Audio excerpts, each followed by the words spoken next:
நம்ம உலகத்த நம்ம கண்ணுக்கு தெரியாம ஒரு சக்தி பின்னாடி இருந்து கண்ட்ரோல் பண்ணதுன்னு ஒரு தியரி இருக்கு. இன்னைக்கு நாம மறைக்கப்பட்ட கட்டுப்பாட்டின் கட்டமைப்புங்கிற ஒரு மூலத்தை வச்சு அதுல சொல்ற சில அதிர்ச்சியான விஷயங்களை தான் அலச போறோம். வாங்க, இந்த மர்மத்துக்குள்ள என்ன இருக்குன்னு பார்க்கலாம்.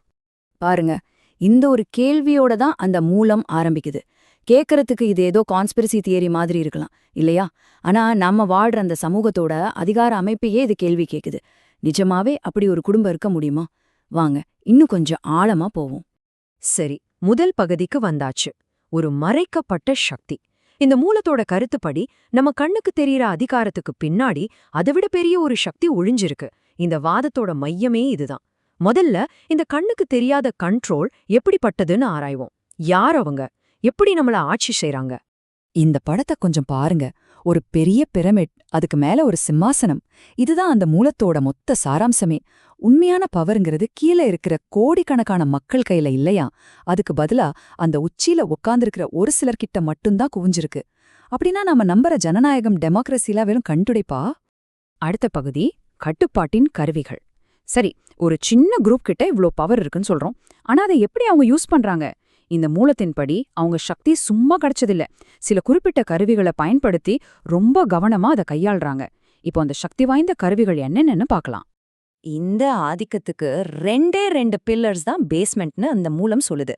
ஒன்னு சொல்லி மாளாத அளவுக்கு பணம், இன்னொன்னு எல்லாரையும் பத்தின எல்லா விஷயமும் தெரிஞ்ச டேட்டா. இந்த ரெண்டும் தான் இந்த மறைக்கப்பட்ட கட்டுப்பாட்டோட ஆணிவேர். இது எப்படி வேலை செய்யுதுன்னு இன்னும் டீட்டெயிலா பார்ப்போம். முதல்ல செல்வம்.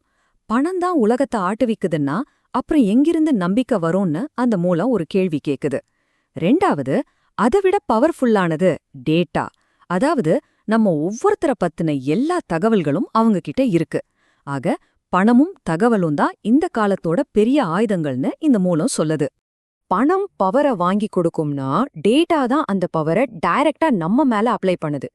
இங்க இருக்கிற மாதிரி தான் நம்ம ஒவ்வொருத்தரோட பர்சனல் இன்ஃபர்மேஷனும் நம்மள கட்டி போடுற கண்ணுக்கு தெரியாத கயிறுகளா மாறிடுது. இந்த கயிறுகள் தான் கண்ட்ரோல் பண்றவங்களுக்கும் நமக்கும் இருக்கிற டைரக்ட் லிங்க்னு மூலம் சொல்லுது. சரி, இந்த டேட்டாலாம் எங்கிருந்து வருது? வேற எங்கிருந்தும் இல்ல. நாம ரொம்ப சாதாரணமா பயன்படுத்துற பான் கார்டு, ஆதார் கார்டு, இதையெல்லாம் தான் அந்த மூலம் கை காட்டுது. அதோட பார்வையில இதுங்க வெறும் ஐடி கார்டு இல்ல, நம்மளோட ஒவ்வொரு அசைவையும் ட்ராக் பண்ணி நம்மள ஒரு பெரிய சிஸ்டம்குள்ள பூட்டி வைக்கிற சங்கிலிகள். இப்போ ஒரு பெரிய கேள்வி வருது. இதெல்லாம் எதுக்காக? இந்த கண்ட்ரோல் சிஸ்டத்தோட நோக்கம் என்ன? ஒரு பக்கம் பார்த்தா இது சமுதாயத்தோட நல்லதுக்காக, ஒரு ஒழுங்க உருவாக்குறதுக்காக இருக்கலாம். ஆனா இன்னொரு பக்கம் பார்த்தா ஒரு சிலரோட சுயலாபத்துக்காக ஒட்டுமொத்த மக்களையும் சுரன்ற ஒரு திட்டமா இருக்குமோ? எது உண்மை? மூணாவது பகுதி, லாபத்தால் ஆளப்படும் ஒரு உலகம். இவ்வளவு பெரிய கண்ட்ரோல் சிஸ்டத்தோட அல்டிமேட் கோல் என்ன? அதிகாரம், பணம், டேட்டான்னு இது எல்லாமே கடைசியா எங்க போய் முடியுது? அந்த மூலத்தோட பதில கேட்டா நீங்க ஷாக் ஆகிடுவீங்க. அதுக்கு ஒரே ஒரு பதில்தான், லாபம். இந்த மூளைத்தோட பார்வை எவ்ளோ தீவிரமானதுன்னு இந்த ஒரு வரி போதும் உங்களுக்கு புரிய வைக்க. யாராவது கடவுள், பேய், காதல், திருமணம்னு சொன்னா நம்பாதீங்க. இது எவ்ளோ ஷாக்கிங்கா இருக்கு பாருங்க. நம்ம வாழ்க்கையோட அடிப்படையான விஷயங்களையே இது சந்தேகப்பட வைக்குது. இதுக்கு அந்த மூலம் வைக்கிற பேர் தான் உலகளாவிய லாப நோக்கம். சிம்பிளா சொல்லணும்னா, நாம ரொம்ப உயர்ந்ததா நினைக்கிற கடவுள், காதல், குடும்பம்னு எல்லாமே யாரோ ஒரு சிலரோட லாபத்துக்காகவே உருவாக்கப்பட்டிருக்குங்கிறது தான் இதோட அர்த்தம். நம்ம யதார்த்தத்தையே இது கேள்விக்குள்ளாக்குது. ஆனா இங்க ஒரு ட்விஸ்ட் இருக்கு. இந்த லாஜிக்க அந்த மூலத்தை எழுதினவர் தனக்கும் அப்ளை பண்ணிக்கிறாரு.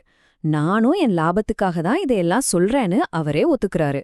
இது அவரோட நேர்மையா இல்ல வேற ஏதாவது தந்திரமா? யோசிக்க வேண்டிய விஷயம். நாலாவது, கடைசி பகுதி, அடிமைத்தனத்தை நிராகரித்தல். சரி, உலகமே லாபத்தை மையமா வச்சு இயங்குற ஒரு பெரிய ஜெயில்னா அதுல ஒரு தனி மனுஷனால என்ன பண்ண முடியும்? இந்த உலகளாவிய சிஸ்டத்துக்கு அந்த மூலத்தை எழுதினவரோட பர்சனல் பதில் என்ன? அது ஒரு புரட்சிகரமான பதிலா இருக்கு. இவ்ளோ பெரிய தியரி, இவ்ளோ பெரிய அவநம்பிக்கை, இது எல்லாத்துக்கும் காரணம் என்ன தெரியுமா? ரொம்ப சிம்பிள். இந்த ஒரு வரிதான். ஏன்னா மத்தவங்க என்ன கண்ட்ரோல் பண்றது எனக்கு பிடிக்காது.